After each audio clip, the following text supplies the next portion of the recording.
Sí, bro. Bueno, primero que todo, muchas gracias al profesor Luis Gonzalo, al profesor Luis Eduardo por invitarme. Un gusto. Mi charla habla sobre, digamos, algo que ha marcado como mi vida académica. Desde muy niño, la interdisciplinariedad para mí ha sido fundamental. Desde que estuve en la universidad, ahorita les muestro dónde estudié. Creo yo que la interdisciplinariedad es necesaria, es un principio necesario para hacer investigación, pero también para desarrollar el país. Creo yo que los problemas que nos aquejan en Colombia y del mundo obligan que tengamos una perspectiva interdisciplinar. Arriba vemos algunas de las problemáticas que vamos a hablar hoy. Cambio climático, el hambre, minas antipersona y ecoacústica. Traté de hacer como un barrido en algunos de los últimos trabajos que he dirigido o en los proyectos de investigación en los que he estado. Faltarán muchas cosas, pero bueno, igual traté como de que tuviera como un hilo conductor alrededor de las problemáticas. Arranco por algo de mi historia. Yo estudié en la Universidad del Quindío, soy de Armenia y estuve en este instituto que está ya acá, que se llama Instituto Interdisciplinario de las Ciencias. En ese instituto me formé desde que tenía más o menos 18 años, estuve trabajando con ellos hasta que me gradué de la maestría en el 2007. Entonces, gran parte de mi formación estuvo acá. Hice mi trabajo de pregrado ahí, hice mi maestría en ciencia de materiales ahí en ese instituto, al lado de un gradual, muy bacano, muy bonito. Acá ven los compañeros de mi trabajo, son algunos profesores, la mayoría de profesores de planta y algunos profesores cátedra del departamento. Aquí viven a mi familia, aquí está Paula, María José Jerónimo, aquí está quien fue mi advisor o mi director de trabajo de doctorado. Y por casualidad había un profesor que tuve en la Universidad del Quindío en electrónica que se llama Jorge Iván Marín, y él estaba haciendo el doctorado en Georgia Tech, entonces me fue a visitar en esa época. Y acá ustedes ven al lado de un chino, él se llama Jifu Chen, y Jifu Chen fue mi mentor. Básicamente, un doctorado es el advisor, tiene sus estudiantes de doctorado senior o postdocs que se convierten en mentores de quien llega. Entonces, Jifu Chen fue mi mentor, fue el que me recogió al principio y me colaboró al principio en mi doctorado. Y luego fueron otros los que yo luego serví como mentores. Entonces, digamos que es como una escala que va haciendo. Digamos que se va incrementando uno va subiendo en escalones y cada uno se apoya en el otro. Entonces, finalmente, pues con esta diapositiva lo que quiero decir es que uno es los lugares, uno es los compañeros, uno es la familia, uno es los amigos, uno es los mentores y uno finalmente también son los estudiantes. Entonces, digamos que la charla que ustedes van a ver es una charla también alrededor como de eso, de también pues, los estudiantes con los que he trabajado los últimos años de mi carrera. Pero también son los problemas. Y yo creo que entre más grandes y más globales sean los problemas a los que uno quiera dedicar su vida académica, mejor, porque nunca va a terminar de tener tema para trabajar. Creo que son tan grandes que uno, por más que camelle, son tan trascendentes, tan imposibles, que uno no tiene acabadero. Digamos, uno puede dedicar toda su vida a esos temas. Son los temas que digamos que movilizan mi vida académica, mi pensamiento, y eso es lo que yo he trabajado últimamente. El primero, cambio climático. El cambio climático a pesar de que algunos presidentes digan que no existe, pues es imposible de negar. Las mediciones indican que nosotros como humanidad, hemos cambiado los ecosistemas, hemos cambiado las condiciones y ha hecho que la temperatura del mundo se incremente.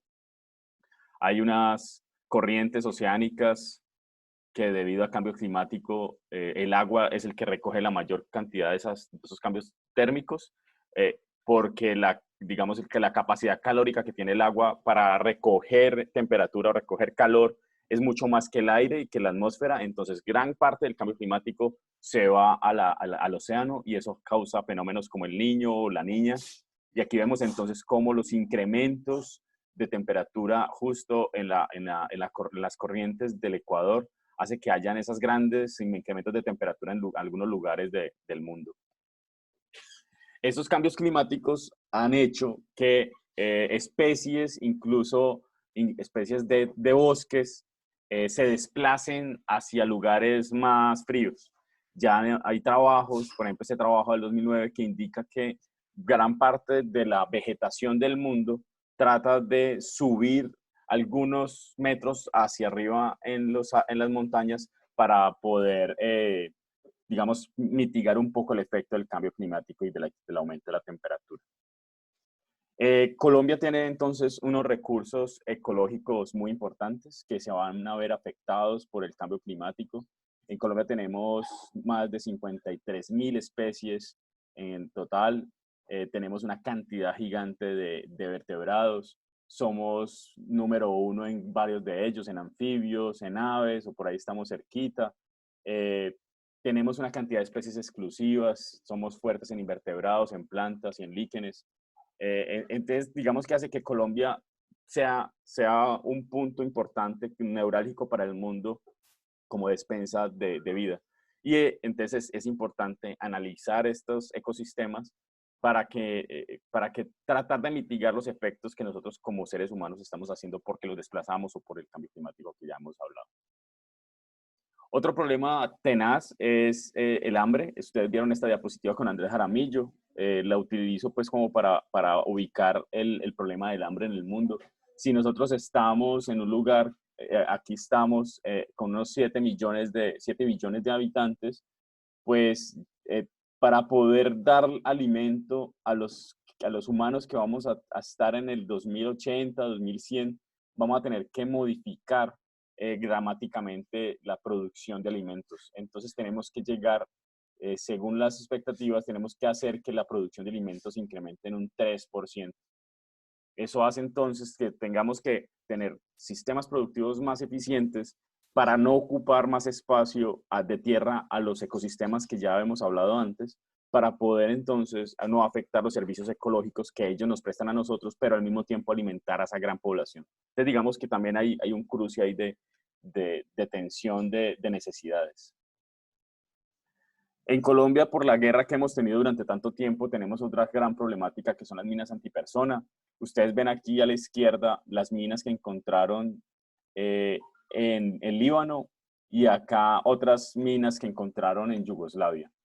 A la derecha encontramos unas de las minas que encontraron o que han desarmado en Camboya y arriba unas minas antipersona comerciales.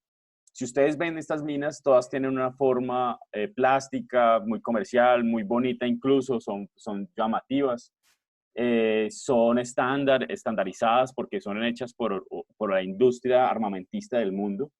Pero si ustedes, bueno, y si ustedes ven, por ejemplo, en Afganistán, los terrenos donde ponen esas minas son terrenos desérticos, son planos, son áridos, eh, son relativamente fáciles de encontrar las minas. En Colombia tenemos una dificultad tenaz.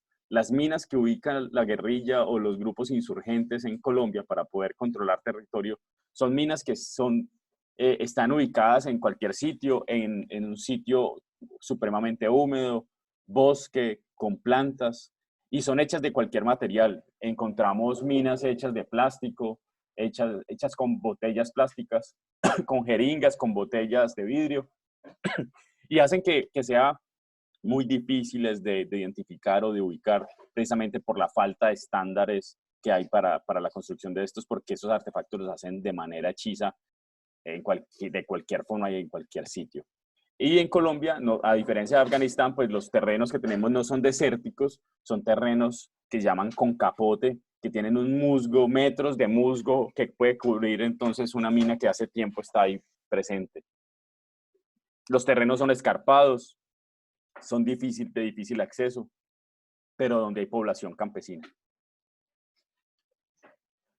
En resumen, en Colombia entonces tenemos un mapa que nos indica cuáles son las zonas que van a verse afectadas fundamentalmente por el cambio climático, alrededor sobre todo de los grandes ríos en Colombia y de los humedales.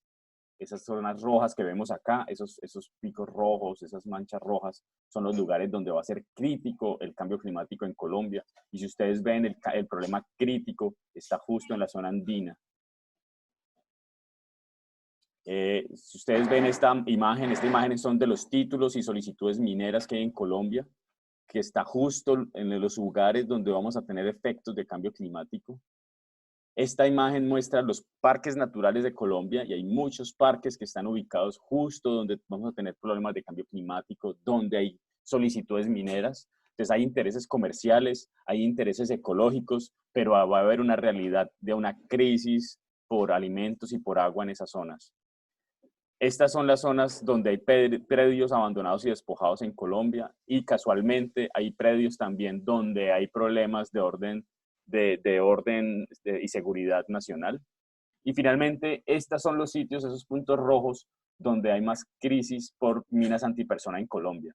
Y casualmente entonces también, por ejemplo, si ustedes ven en Antioquia, al norte de Antioquia, también tenemos una crisis de minas antipersona justo donde hay zonas, reservas naturales, donde hay concesiones mineras, donde hay zonas de despojo abandonadas.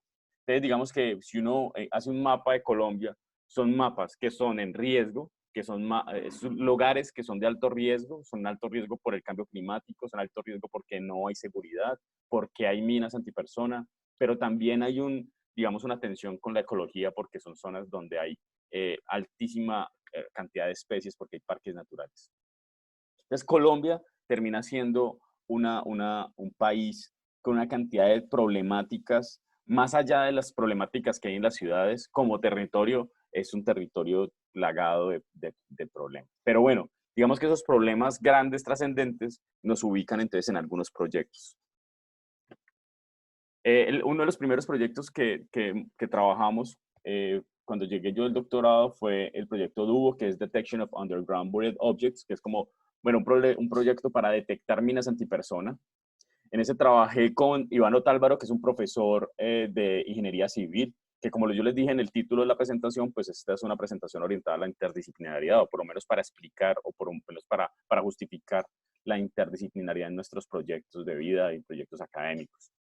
La idea con DUO era construir un sistema, un artefacto, un dispositivo que pudiera tener cierta autonomía de vuelo, que tuviera la electrónica para poder transmitir un pulso a través de una antena de banda ancha, que penetrara en el suelo, que penetrara en la tierra, y a partir de la relación entre la onda electromagnética y la relación con la mina antipersona, una pudiera captar eso en otro sistema similar para poder hacer la detección. Entonces, lo que arrancamos en DUO, que ya no está, digamos, no seguimos con el proyecto, bueno, pero la primera parte fue, bueno, ¿qué tipo de tierra tenemos en Colombia? Tratemos de entender cómo es el comportamiento del suelo en Colombia. Entonces, el primer proyecto, o un proyecto que hicimos con un estudiante que se llama John Valderrama, fue analizar el suelo colombiano. Para eso desarrollamos entonces una técnica experimental en la que identificamos como cuáles eran los materiales más importantes o más típicos en la tierra colombiana y tratamos de analizar a través de una técnica que se llama espectroscopía de impedancia eléctrica ese suelo. Y obtuvimos como unas mediciones, unas mediciones de esas propiedades y podemos deducir entonces como más o menos cómo podría ser la permitividad o las características eléctricas más bien del suelo dadas unas condiciones de humedad, de muestreo y demás. Aquí tenemos a Luisa. Luisa, ella trabajó en el diseño de antenas, que serían las antenas que podrían estar en los drones que estarían capturando la información del suelo, que transmitirían unas ondas electromagnéticas al suelo y podríamos entonces a partir de ellas ser utilizadas para digamos, ese radar de penetración en suelo. Luisa tuvo que hacer muchísimas simulaciones. Aquí vemos, por ejemplo, una simulación de una onda electromagnética, una onda de corriente en una antena tipo árbol, un fractal tipo árbol. Y lo que vemos acá son las corrientes y con esas corrientes lo que hacía Luisa era caracterizarla para saber si funcionaba adecuadamente según unos requerimientos de diseño. Este es el patrón de radiación de la antena. Y aquí lo que voy a mostrarles es una simulación que hizo Luisa también de una antena que finalmente fue la que ella propuso, que es una antena log periódica, que lo que hace es trabajar en un ancho de banda amplio y permite dirigir la onda en esta dirección hacia el suelo. Lo que ustedes ven aquí rojo sería la simulación de la mina y lo que está en café pues es el suelo. Y ustedes van a ver entonces acá la antena, las corrientes en la antena, van a ver la onda, cómo penetra en el suelo y cómo aquí en este puntico acá acá abajo se alcanza a ver la mina. De la onda interactúa con la antena genera la onda electromagnética que se expande, se propaga a través del aire, luego se propaga a través de la tierra y aquí se alcanza a ver un poco la mina y después esa mina alcanza digamos, a capturar esa información de nuevo en la antena. Tuvimos una cantidad de problemas o dificultades que definitivamente dijimos, no, yo creo no seguimos con el proyecto. Los terrenos son brutalmente escarpados, la vegetación es densa, como les dije, el capote es denso, que es como el musgo que hay en el suelo. Los detectores de metales no sirven, la siembra dispersa de explosivos, eso es un desorden, digamos que no hay una forma lógica de cómo dispersar los explosivos y hay unas dificultades logísticas importantísimas. Entonces, si uno quiere hacer un desminado rápido, pues termina afectando la seguridad del desminador. Si uno quiere aumentar entre la distancia del detector a la que uno detecta la mina, pues hace que el detector sea menos eficiente. Si uno quiere aumentar cobertura, pues, digamos, disminuye precisión. Si uno tiene soluciones complejas, hace que la logística sea muy complicada porque llevar esos equipos a territorios tan arriba, tan en la montaña, es muy complejo. Entonces, yo lo que vi o lo que vimos en ese momento fue que este era un problema muy complejo que requería aproximaciones multidisciplinares desde la ciencia, la ingeniería, las humanidades y la salud. No era un problema solamente de electrónica y de electromagnetismo. Quiero compartirles en un momento, ¿dónde era que no compartía sonido de la computadora? Ya, listo. Compartirles un momentico entonces lo que hemos trabajado con ecoacústica. Si ustedes escuchan, las selvas de Colombia suena como algo así.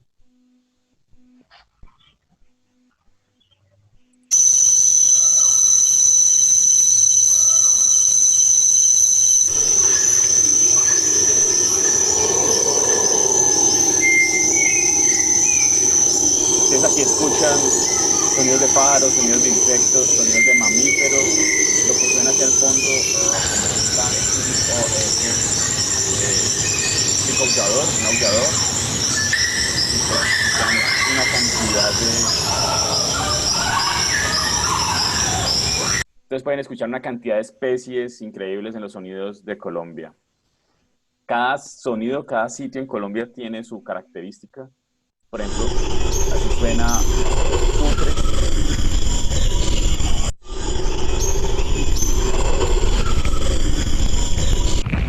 Y así suena un hormiguero. Ese es el sonido de un hormiguero. Al interior de un hormiguero con un micrófono especial.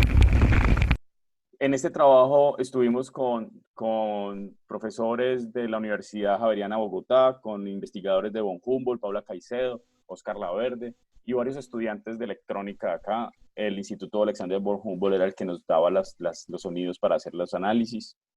Y obtuvimos varias becas de la Fundación Alejandro Ángel Escobar de Colombia Biodiversa. El estudiante en electrónica que me colaboró, con el que más he trabajado en el tema, se llama Luis Alfredo Quiroz, el que están aquí en la pantalla, y él básicamente lo que hizo fue tratar de analizar distintos índices acústicos. A partir del espectrograma que ustedes ven aquí a la izquierda, se saca índices de entropía, índices de complejidad acústica, índices RMS, índices de diversidad acústica, para poder entender o monitorear un poco esos ecosistemas. A partir de allí, Luis analizó Gorgona y pudo extraer información a partir de un sonido de Gorgona, separar la información biológica a través del índice de diversidad acústica de la información geológica, porque en el Pacífico, en Gorgona, llueve mucho. Entonces la información se solapa, la información que genera la lluvia, el viento, los árboles, esa información se solapa con la biológica y termina dificultando el análisis. Entonces lo que hizo Luis, lo que mostró es que utilizando índices distintos uno puede entonces separar la información biológica de la geológica o en algunos casos incluso mezclarla aún más como en los índices de complejidad acústica. Luis Quiroz se ganó una beca del Instituto, no, del Alejandro Ángel Escobar, una beca de Colombia Biodiversa por su trabajo en pregrado, esto es de pregrado.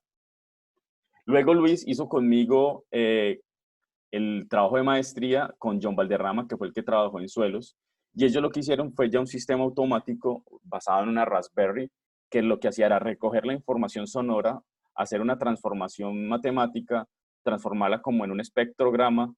Eso lo cogían, lo comprimía y lo transmitíamos a una página web donde los biólogos podrían analizar la información. Aquí les muestro algunos espectrogramas comprimidos al 96%, con un 100%, un 10% de la información, un 5% y un 2.4%. Incluso este 2.4 todavía ya se ve borroso, pero todavía guarda cierta similitud con la original. Este trabajo de maestría también fue acreedor pues, del premio Fundación Alejandro Ángel Escobar. Este es un trabajo que está desarrollándose en este momento de una profesora también de la Javeriana que se llama Claudia Oviedo. Claudia está trabajando con una ranita que se llama la rana coquí, patrocinado por la Gobernación del Valle, por la CBC, y lo que ellos quieren es una especie invasora, y lo que se quiere es desarrollar un aplicativo masivo para la ciudadanía, que sea cualquier persona en el Valle o en el mundo pueda grabar la ranita coquí y a partir de reconocer la rana y luego reconocer el índice de cantos, determinar más o menos estimar la población la población de ranitas coquí. Y adicionalmente decirle que la persona identifique si se está sintiendo bien o mal por el canto. Digamos, la rana coquí como tal no es un efecto o no es un invasor nocivo, pero sí causa mucha molestia a las personas que lo escuchan. Entonces también quería, con esta aplicación, además de grabar y de estimar poblaciones, es calificar como el estado de ánimo de la persona que lo está escuchando. Y el último trabajo que vamos a hacer en esta línea de ecoacústica es un trabajo que viene haciendo David Contreras y Alejandro Ayala, que son estudiantes en este momento de electrónica de últimos semestres, a través de un proyecto dirigido. Digamos que lo que queremos hacer es entrenar una red neuronal, que es esquemáticamente lo que está aquí en la mitad, una red neuronal que aprenda cómo suena algún ecosistema. Queríamos hacerlo con la Javeriana, pero por el COVID tocó hacerlo en las casas de ellos. Entonces, que la red neuronal aprenda cómo suena un ecosistema, comprenda cómo es un ecosistema y luego le damos otro estímulo a la red neuronal y ese estímulo hace que la red neuronal sueñe, tenga como una ensoñación. Y esa ensoñación es lo que ella aprendió motivado por el estímulo externo. Entonces imagínense que usted tenemos el sonido de un ecosistema del Pacífico que aprende la red neuronal y le damos un estímulo que puede ser la marimba del Pacífico y queremos entender cómo es la ensoñación de esa red neuronal estimulada por la marimba. Ese es como el trabajo que ellos están adelantando. Digamos que este tipo de trabajos relacionados con sonido y con uso de sensores y presentación de resultados en páginas o a usuarios, digamos que uno hace trabajos entonces escritos, hace documentos, hace papers, y estos son un par de artículos, uno sobre monitoreo de ruido urbano en Cali y otro, bueno, sobre identificación de deficiencias de nutricionales en palma africana, utilizando también Internet de las Cosas. Y este es un artículo entonces que resume un poco toda esta línea de Internet de las Cosas en que participamos en el Centro de Excelencia y Apropiación de Internet de las Cosas. Un artículo que hicimos una revisión de aplicaciones de IoT para agroindustria y en medio ambiente. Digamos que recoger como toda esa información que ya traíamos desde hace un rato, trabajando con medio ambiente, con algo de agroindustria, Internet de las Cosas. Y bueno, y este fue un artículo que ahorita sigue siendo muy citado. Este es el artículo con más citas que tengo yo eh, en la historia. Digamos, a partir de ahí propusimos como una plataforma de trabajo para una capa de percepción, una capa de control y luego una capa de intercomunicación. Bueno, llega Ómicas, digamos, a mi vida. Ya saben que ustedes, la vez pasada Andrés Jaramillo presentó Ómicas un poco. Aquí lo pongo entonces a él también. Recuerden que yo trabajo fundamentalmente digamos, en el proyecto P4, que es el de Fenómica. El de Fenómica lo que busca es caracterizar las plantas de manera física. Y ahí es donde voy a mostrar los trabajos de grado que en este momento tengo en electrónica. ¿Listo? El primer trabajo de grado que les voy a mostrar es de Wilmer, Andrés Arteaga y John Sebastián Basantes. Ellos están trabajando en la captura 3D de la planta. La idea es coger una planta de arroz y con una cámara poderles tomar fotografías alrededor de la planta, hacer como una reconstrucción 3D y a partir de esa reconstrucción extraer algunos parámetros morfológicos. Entonces el trabajo se llama Sistema de Captura de Datos Morfológicos mediante análisis de imágenes de plantas de arroz. Lo que tenemos arriba entonces es, bueno, tenemos la planta real, la planta de arroz, se captura, se procesa, se sacan los datos morfológicos y hasta ahí llegaría el trabajo de Wilmer y Basante. Y luego eso se pasaría a una segunda etapa que modelaría esa información de datos morfológicos, haría digamos, un símil 3D, un modelo 3D de esa planta con esos mismos datos morfológicos y podríamos comparar entonces la planta real con la imaginaria, algo así como lo que ya viene trabajando Andrés Navarro con esto de Digital Twins.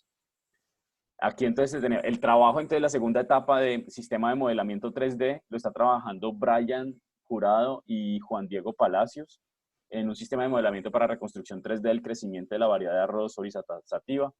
Ellos inicialmente entonces arrancan como con un análisis, como un estudio profundo de la morfología de la planta. Estos dibujitos que ustedes ven acá fueron hechos por ellos para entender cómo va creciendo la planta, dónde está el tallo, dónde salen las hojitas, con qué ángulo. Ahora están analizando la geometría hoja por hoja, entonces a partir digamos, de información de la literatura han sacado la estructura, la forma de las hojas, los tallos, en qué ángulos y demás. También están trabajando en cuál es la matemática que puede describir la topología de una planta. Entonces hay una teoría que es la MTG, digamos una geometría topológica que permite entonces a partir de allí sacar estructuras de distintos tipos de plantas y luego más el problema geométrico, más las hojas y más el color y la textura, pues daría como tal la planta. Ese es otro trabajo entonces que están desarrollando estos muchachos muy juiciosos. Relacionado con el tema de ómicas, entonces tenemos un trabajo de Sebastián Arteaga y Cristian David Ortiz. Ellos están haciendo un trabajo de sistema de monitoreo de temperatura y color. La idea es hacer un dispositivo que permita capturar el color directamente de la planta y de la temperatura. Es un sistema basado, por lo pronto ellos plantean como en Arduino, que tiene el sensor de temperatura y el sensor de color, y a partir de ahí se pueden extraer distintas características de crecimiento, de buen comportamiento de la planta. Por el COVID, aquí lo pongo pues como algo importante, por el COVID, pues a Sebastián le ha tocado hacer experimentos en casa, así como ustedes también están haciendo experimentos en casa. Entonces pone en un lado hielo y en el otro lado el agua hirviendo a 100 grados centígrados y al otro lado 0 grados y permite entonces calibrar el sensor de temperatura de una manera casera. También hace los experimentos con la planta en su casa, hace mediciones. Y Cristian, le toca el color, él está trabajando con el sensor de color, entonces también está utilizando los elementos verdes que tenga a su alrededor, sus plantas, cartulinas verdes, y con esta serie de elementos está calibrando su sistema, como ustedes ven ahí. Este trabajo de Ílamo ya está a punto de arrancar, está presentando su propuesta. El trabajo también es con Mauricio Quimbaya, un profesor de biología experto en plantas, en genética y biotecnología. La idea con Ílamo es trabajar también un sistema de visión artificial aplicado al crecimiento de una planta llamada Arabidopsis thaliana, modificando los ciclos de luz artificial. Entonces la idea es construir un sistema que tenga la forma de crecer la Arabidopsis y poner luz en dos longitudes de onda, que son las que captura la planta, en rojo y en azul, y modificar los ciclos de luz y oscuridad, de tal forma que el día no dure 24 horas para la planta, sino que dure menos o dure un poco más. Y lo que queremos es quizás pensar o analizar si podemos modificar la producción y hacer más eficiente el crecimiento de la Arabidopsis. Entonces, con un sistema de visión artificial, lo que queremos es ver cómo va creciendo la planta, cómo aumenta su biomasa, modificando esos periodos, esos fotoperiodos. Aquí el apoyo del biólogo es muy importante. Digamos que de lo anterior también, digamos que los trabajos en los trabajos que tienen que ver con plantas, la interacción, por ejemplo, con profesores de computación gráfica, con profesores de biología es fundamental. Y este último es un trabajo de Juan David García y Daniel Salgado. Es un trabajo que venimos trabajando con Tecnicafé. Es un parque tecnológico de innovación en la industria del café que queda en Cauca. Y ellos lo que buscan hacer es un sistema de trazabilidad de variables físicas en el proceso de secado del café. Sabemos que la industria del café, los productores de café, digamos, hacen todas las actividades de manera rutinaria, de alguna forma por la tradición de cómo se viene haciendo. Y lo que queremos es añadirle o darle electrónica a los productores de café con dispositivos de bajo costo que permitan hacerle trazabilidad a la temperatura y a la humedad, que es finalmente las variables que determinan que un grano de café sea bueno o malo, digamos que son las variables críticas después de haber hecho varios estudios. Y el grano de café es un grano que todavía está vivo.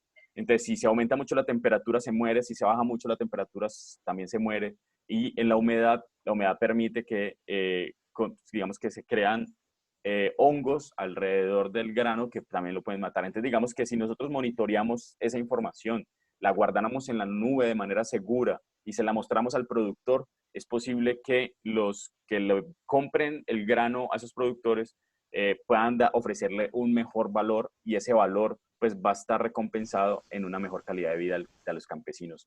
Son miles de campesinos en Colombia, miles de familias campesinas que podrían beneficiarse con una solución de bajo costo como la queremos hacer con ellos, de la mano de Tecnicafé. Entonces la idea de nosotros es llevarlo hasta una TRL 3 o 4. Eso es un nivel de tecnología, por lo menos de evaluación de prototipo, y con Tecnicafé la idea es apalancarlo para llevarlo a TL6, TL7, que sería ya una etapa previa al negocio y digamos que cercana a lo que queremos es entregarle esto a los campesinos. Bueno, para terminar, de nuevo, yo quiero como decir que la interdisciplinariedad es necesaria para la investigación, pero la interdisciplinariedad no se da en uno, la interdisciplinariedad se da en la conexión con las otras personas y en focalizar los esfuerzos en problemas trascendentes, creo yo. Entonces, tenemos el problema de cambio climático, el problema de la movilidad de especies, del choque con los entre ecosistemas y territorios del hombre. Está el problema del hambre, está el problema de las minas antipersona, está el problema de cómo podemos monitorear en los ecosistemas en Colombia y mi aproximación es a través de la ecoacústica.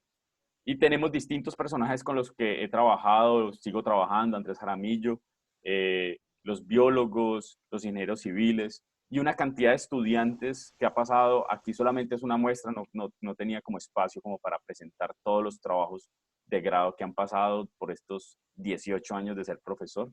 Pero bueno, pero ellos son estudiantes de electrónica, estudiantes de sistemas, estudiantes de pregrado, estudiantes de maestría, todavía algunos que ni siquiera se han graduado, muchos de ellos.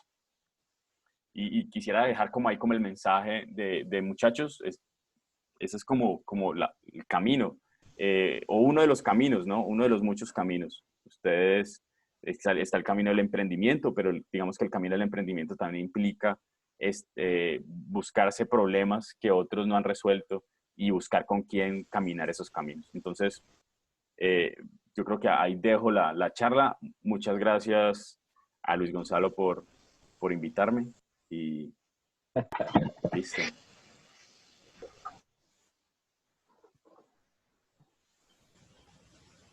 Profe, qué chévere, qué bacano y qué buena forma de cerrar todo este conjunto de charlas, de 8 charlas que le dimos a los muchachos. Ujú. Fue muy interesante porque empezamos con cosas de ciencia, pasamos por industria, por cómo hacer una empresa, tener empresa, por cómo hacer ciencia, pero siendo estudiante, no solamente investigador con muchos años como el profesor Andrés, sino cómo mostrar cómo los estudiantes también hacen ciencia al final de su carrera. O sea, pasamos por todo lo que pueden hacer los chicos, el impacto que tienen los ingenieros eléctricos y electrónicos, perdón, y de sistemas. Entonces, me pareció que esto estuvo muy enriquecedor. Yo por lo menos las disfruté mucho, mucho, mucho.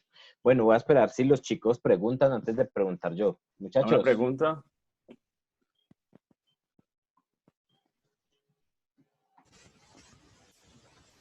No, profe, yo no tengo preguntas. Santiago ni tiene imagen de fondo hoy, Santiago. La cosa ahí con Santiago está complicada.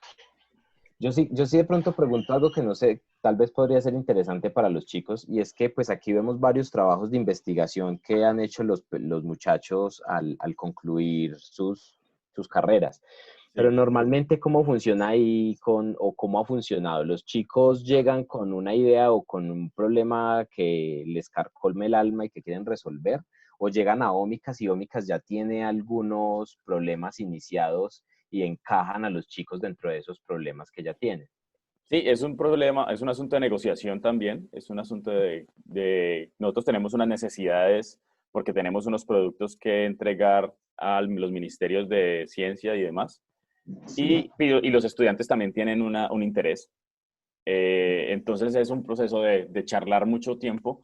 Usualmente yo arranco con un proyecto dirigido, usualmente hago un proyecto dirigido con los estudiantes, luego ese proyecto dirigido que es un crédito, que es algo así como lo que están haciendo los de Soundscape, Artificial Intelligence Soundscape, hay Soundscape, que son los que están haciendo como ese entrenamiento de la red neuronal del ecosistema para poder a partir de ahí sacar ensoñaciones. Ese es un proyecto dirigido. Uno después del proyecto dirigido dice, ve, sí, esto está chévere, trabajamos bien, nos entendemos, y a partir de ahí elaboramos el anteproyecto. Y el anteproyecto es otro tiempo, un semestre construyendo el anteproyecto, y a partir de ahí sí trabajamos el trabajo de grado. Del trabajo de grado salen becas, salen papers, salen presentaciones, participación en conferencias, y algunos incluso pasan a maestría trabajando en el tema, como fue el caso de Luis Quiroz, por ejemplo, o John Valderrama, que son estudiantes que digamos, empezaron conmigo haciendo todo ese ciclo. Y uno esperaría que dentro de poco ya estén haciendo doctorado. Qué bacano, qué bacano. A mí, por ejemplo, en el pregrado me faltó mucho eso. O sea, en mi época, no sé si era por los profesores o qué, pero no había, ya yo vine a conocer un paper mucho tiempo después de graduarme. O sea, entonces me parece muy bacano como todos estos pelados de primer semestre ya están metidos en todo eso. Como la Javeriana les brinda muchas oportunidades y se dan cuenta que la investigación no es algo de genios realmente, ni algo imposible, es solamente curiosidad y desarrollar esa curiosidad. Profe María del Mar dice, ¿qué es lo más difícil para reconocer una problemática? Sí, yo creo que tener la sensibilidad, yo creo que, digamos que desde chiquito he visto problemas, yo creo que tengo una mente fácil como para buscar problemas, no tengo lío. Se busca los La lectura, yo creo que un ingeniero que no es sensible a la realidad es un ingeniero que no trasciende, creo yo. Yo creo que los ingenieros que terminan trascendiendo son aquellos que no son conformes. Yo creo que hay que ser no conformista con la realidad y ver dónde uno puede llegar a transformarla. Sí, pues el ejemplo típico es Musk. El hombre es un inconforme, ¿cierto? Y el hombre dice, pero ¿por qué tenemos que seguir andando en carros que sean manejados por personas? Yo quiero un carro autónomo, ¿cierto? Un carro eléctrico.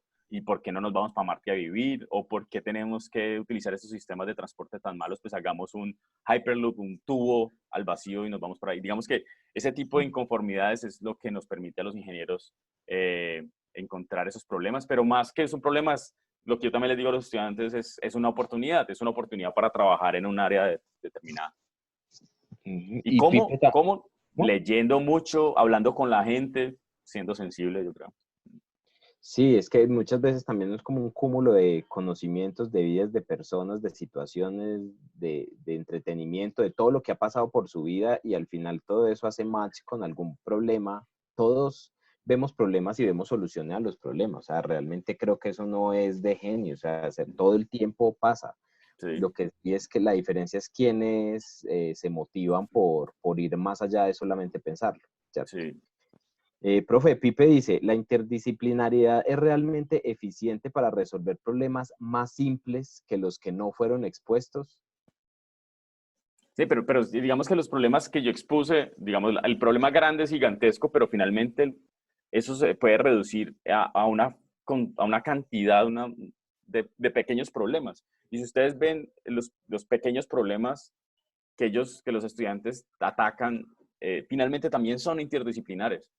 Por ejemplo, el problema de Ílamo es la biomasa de una planta aumenta si uno cambia el ciclo del fotoperiodo. O sea, si ya no el ciclo no es de 24 horas, 12 horas de luz, 12 horas de oscuridad, sino que le cambiamos a 8-8 o 6-6 o 8-4, ¿sí? Okay. Entonces digamos que ahí la perspectiva cambia.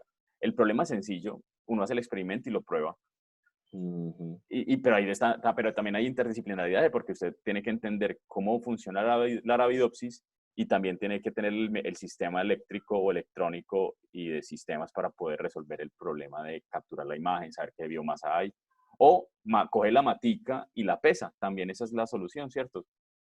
La pesa la plantica y la plantica pues le determina si aumentó la biomasa o no.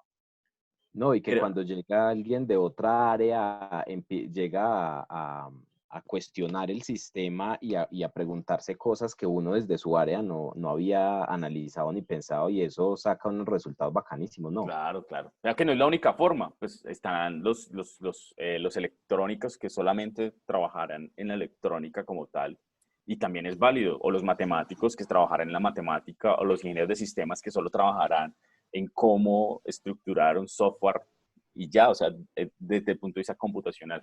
Claro que sí, son distintas maneras, pero no, yo no sé si es un asunto de hacerlo eficiente o no, porque la pregunta es si la interdisciplinaridad es realmente eficiente. Sí. Yo creo que si no puede ser que no sea la más eficiente, puede ser que sea una aproximación muy relevante, digamos, muy acertada para poder abordar un problema complejo. Ya hay un proyecto en el que no mostré acá, que he trabajado con el Instituto de Estudios Interculturales de aquí de la Javeriana, que se encarga de, por ejemplo, hacer observación del territorio, y entre esos está algo que se llama la UAF, que es la Unidad Agrícola Familiar. ¿Ustedes se imaginan cómo asignarle a un predio, a una familia campesina para que reciba el sustento diario, para que se pueda alimentar y además que pueda dar dinero a un empleado? ¿Cuánto mide ese predio? ¿Cuánto debe medir? ¿1 kilómetro cuadrado, 1 hectárea, 2 hectáreas, 10 hectáreas? Ese problema es muy complejo, eso depende de la persona, depende de la sociedad, del terreno donde esté, y es un problema que tenemos hoy en Colombia.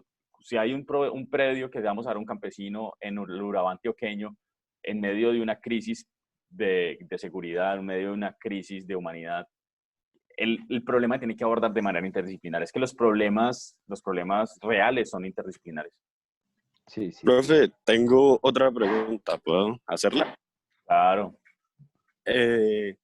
Listo, todos estos problemas derivados de un problema grande se resuelven de manera, digámoslo así, individual, ¿no? Pero entonces luego, ¿cómo es el proceso de unión de todos estos pequeños problemas para realmente dar una solución al problema grande? O sea, al venir de diferentes personas, ¿qué tan complicado es unificar, digamos, todos esos métodos en solo uno, o lo estoy comprendiendo mal? No es ese el objetivo, o cómo funciona. Sí, por ejemplo, Ómicas. Ómicas es un problema gigantesco. ¿Sí? El programa Ómicas es un programa de 7 proyectos de investigación distintos. Son 17 aliados, 17 instituciones que están involucradas. Hay más de 3 estudiantes doctorales, 13 estudiantes de maestría, y creo yo que vamos a tener más de 100 estudiantes de pregrado involucrados en semilleros de investigación y trabajos de grado. Y cada uno haciendo un rollo distinto, ¿sí o qué? Está en la cabeza del director científico tratar de tener ciertos criterios de unificación en los distintos proyectos. Dentro de cada proyecto hay un investigador principal que tiene otros investigadores asociados. Investigadores son más de 70 investigadores, o sea, profesores de varias instituciones o de centros de investigación que tienen doctorado y que están apoyando a esos estudiantes de doctorado y de maestría y de pregrado. Entonces un investigador principal en un proyecto que tiene otros investigadores que tienen trabajos de grado asociados. ¿Cómo se articula todo eso? Pues por obra y gracia del Espíritu Santo, ¿no? Uno espera que se conecten, ¿sí o qué? Y uno trata como de orientar. Estamos haciendo trabajos, por ejemplo, en Ibagué, en Bogotá y en Cali similares de caracterización morfológica de plantas utilizando distintas estrategias. Por ejemplo, en Bogotá están utilizando una cámara que se llama cámara plenóptica. Pues los de Bogotá y Ibagué son los que tienen el billete, entonces ellos van a utilizar cámara plenóptica, LIDARs y otros sistemas. Nosotros queremos hacer una aproximación más económica, utilizando cámaras muy económicas, tratar de reconstruir la morfología. Entonces, digamos, esa es una forma como atacar el mismo problema, el mismo sencillo problema, de distintas perspectivas y tratar como de acoplar eso. La otra es dividir y que cada uno se enfoque en distintos problemas y tratar desde una perspectiva amplia de resolverlo. No sé, Pipe, si resolví algo de la duda, pero sí, es complejo, es muy complejo. De todas maneras, no vamos a resolver el problema del hambre en el mundo. Seguirá habiendo una cantidad de millones de personas con hambre y muriendo porque no tiene alimento. Porque también es un problema económico, es un problema político, es un problema de control, es un problema, en fin, es un problema multidisciplinar y nosotros estamos abordando una partecita. Listo, gracias, profe. Uh-huh. ¿Listo? ¿Alguien tiene de pronto una pregunta? Fabián dice, dependiendo de las condiciones, lo adecuado sería llamarlo dulce de guayaba o bocadillo. No, mentira, no. No ha hecho nada, Fabián. Bueno, por molestar, profe, eso está muy bacano, muy interesante. Creo que los chicos ya no tienen más preguntas porque no volvieron a decir nada más. Entonces, yo no volé nada del doctorado. Nada digamos, de mi investigación propia, que podría ser algo de lo que preguntaba Pipe, ¿no? Pero los que quieran... Pero tengo otra presentación, si quiere la doy, no, mentiras. Los que quieran, más adelante más adelante nos encontramos y yo hablo del rollo electromagnético y computacional, que yo, digamos, es donde más ataco. Desde el punto de vista de investigación y publicaciones están más de esa otra línea, pero yo creo que para ustedes es más interesante este tipo de trabajos.